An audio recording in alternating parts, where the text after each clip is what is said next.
Homer Simpson's neighbor Ned Flanders announces during a backyard barbecue that he will quit his sales job to start a business called the Leftorium, catering to left-handed people. Homer secretly wishes for the store to fail and Ned to be humiliated. It turns out that it does start poorly, as Homer discovers when he passes by the store some weeks later. It is deserted, he happily reports to the family at dinner.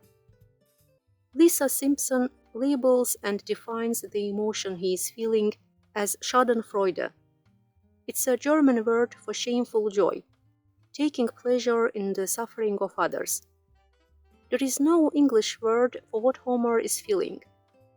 Schadenfreude comes from the joining of two words, Schaden, meaning harm, and Freude, meaning joy, and it refers to the pleasure derived from another person's misfortune. The emotion of envy is closely linked with Schadenfreude.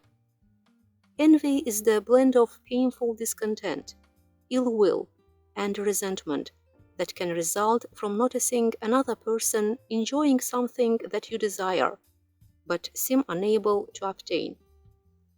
Although envy is a painful emotion and Schadenfreude is a pleasing one, the two emotions often travel in tandem.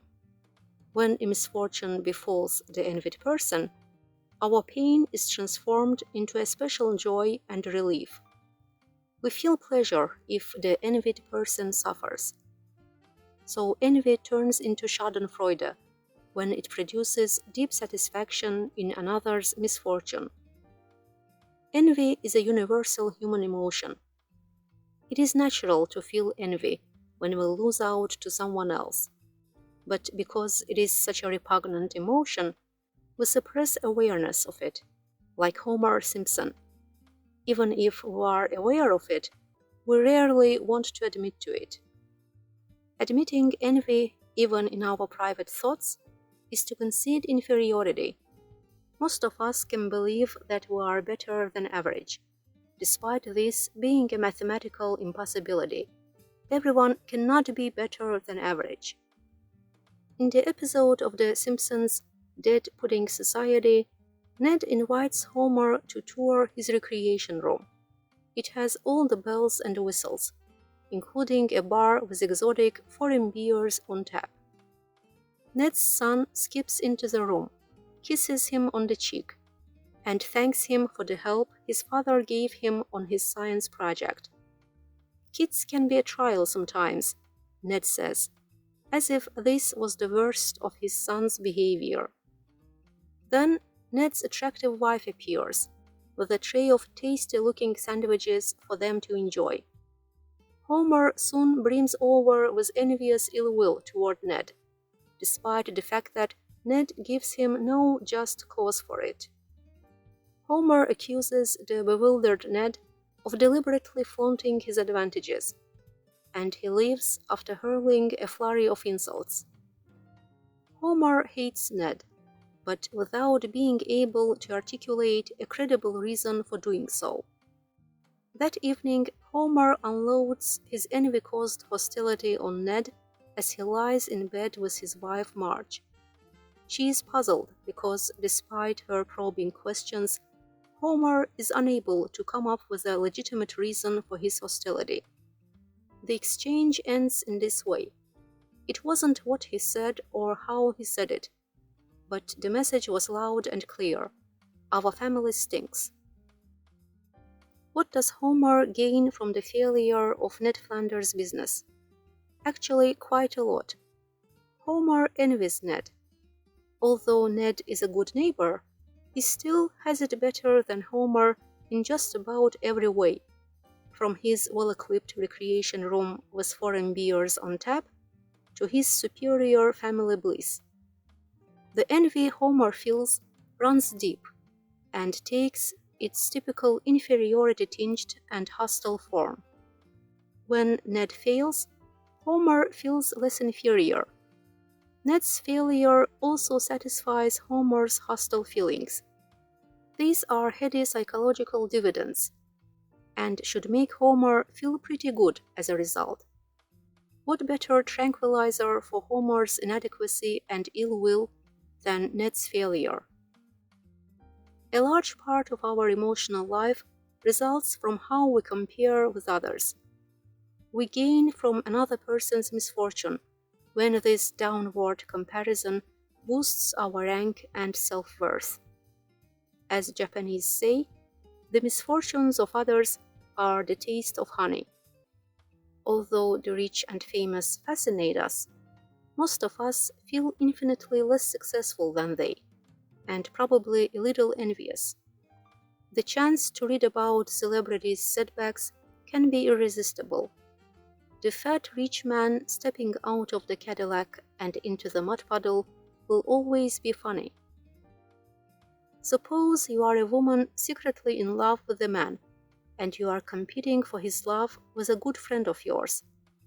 The problem for you is that your friend has many remarkable qualities that make her appealing to this man. But you find out that she has just been fired from the newspaper where she works for plagiarizing someone else's work. How would you feel? Almost certainly you would express public concern for your friend. Too bad about Betty losing her job. I feel terrible for her. This is what you are supposed to feel, and expressing concern puts you in a flattering light.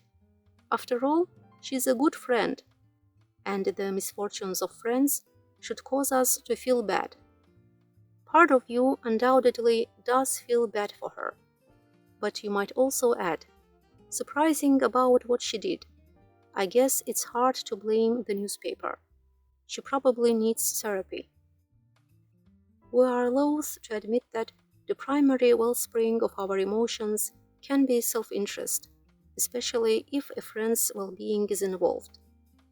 To feel even a momentary secret joy sullies the way we view ourselves. Imagine the following scenario. Your neighbor comes out to get his paper. You look at him sympathetically. You know he has been having severe chest pains and is facing surgery. But he is not acting like a cardiac patient this morning. He is jogging in his sweatpants, all smiles, and he has triple good news. His chest ailment turns out to be not serious. He's got a promotion and is moving to a place where he can keep his boat in the water rather than on a trailer. Great, Charlie. I am really happy for you. Are you happy for him? It is as if something unfortunate happening to Charlie is the only possible cure for the envy and unease his good news is actually causing in you. It is easy to feel sad for someone else's failure from the vantage point of your own success. It is hard to feel happy for someone's success from the vantage point of your own failure. Our natural tendencies tug us in at least two directions. One toward narrow self-interest and Schadenfreude, the other toward the interests of others and empathy. Neither direction fully captures human nature. Superiority in others makes us feel bad and decreases our self-esteem, but inferiority in others gives us a boost. Have you ever noticed that anybody driving slower than you is an idiot, and anyone going faster than you is a maniac? Social comparisons help tell us whether we are succeeding or failing. If we fail because most people are performing better than we are, we infer low ability. If we succeed because most people do worse than we do, we infer high ability. How do you know whether you are a fast runner? Is it enough to time how fast you can run a lap? No. You must compare this time with the times of other people who are similar to you in age, gender, and practice level. If you run faster, then you can say you are a fast runner. Comparisons with others, the conclusions we make about ourselves based on them, and the resulting emotions pervade much of our lives. As much as inferiority makes us feel bad, superiority makes us feel good. We feel shame and envy if we are inferior, and vanity and scorn if we are superior. We are most likely to envy people who do better in areas important to us, those in the same line of work, and with similar aspirations. These people are similar to us, except that they have something that we dearly want but lack. Most people can identify with the character of Salieri, who, although accomplished in his own right, is rendered mediocre by Mozart's effortless genius. The American novelist Gore Vidal famously confessed, "Every time a friend succeeds, something inside me dies." If this can be true, then the reverse can also be true. Every time a friend fails, I am more alive. Humor often entails a negative event happening to another person, causing a pleasurable response in an audience.